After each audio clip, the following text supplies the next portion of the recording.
శ్రీ రాజగోపాల్ రెడ్డి గారు.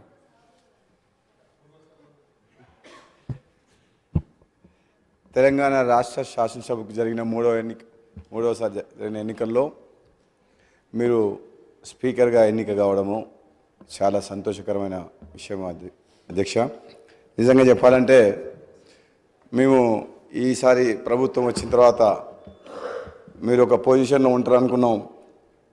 చాలా కష్టపడి పైకి వచ్చిన మీరు అంతకంటే ఇంకా పెద్ద స్థానంలో గౌరవప్రదమైన స్థానం వచ్చేసరికి ఇంకా చాలా ఆనందం కలిగింది. సంతోషకరమైన వార్త.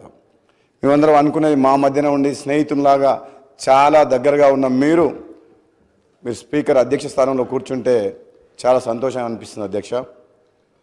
ప్రతిపక్ష సభ్యులు అందరూ కూడా మాట్లాడినప్పుడు వాళ్ళకి సమయం ఇవ్వాలని కోరుతున్నప్పుడు గత శాసనసభలో నేను కూడా 3.5 సంవత్సరాలు పనిచేసిన అధ్యక్ష.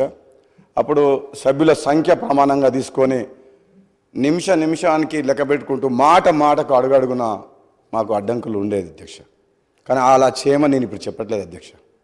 సంఖ్యాపరంగా కాకుండా ప్రజా సమస్యల మీద మాట్లాడేటప్పుడు ప్రతిపక్ష సభ్యులకు తగిన సమయం ఇవ్వాలని, అధికారపక్షమైన ప్రతిపక్షమైన ఈ తెలంగాణ రాష్ట్ర ప్రజలు ఎన్నో ఆశలతో తెలంగాణ రాష్ట్రం సాధించుకున్నారు కాబట్టి ఈ ప్రజాస్వామ్యాన్ని కాపాడే విధంగా ప్రశ్నించే గొంతుగా ప్రజల పక్షాన ప్రజాప్రతినిధులుగా ఎన్నికై ఈ సభకు వచ్చిన ప్రతి ఒక్కరికి కూడా వాళ్ళ సమస్యలు కానీ వాళ్ళ నియోజకవర్గ సమస్యలు కానీ తెలంగాణ రాష్ట్రంలో ఎన్నో ఆశలతో పెట్టుకున్న ప్రజల సమస్యలు కానీ మాట్లాడే అవకాశం మీరందరికీ కూడా కల్పిస్తారని చెప్పి కోరుకుంటూ, ఒక విధంగా చెప్పాలంటే గతంలో జరిగిన చేదు అనుభవాలను నేను చెప్పదలుచుకోలేదు. కానీ సభ్యులందరికీ కూడా అధికార పక్ష సభ్యుల పార్టీ తరఫున మేము మాటిస్తున్నాం.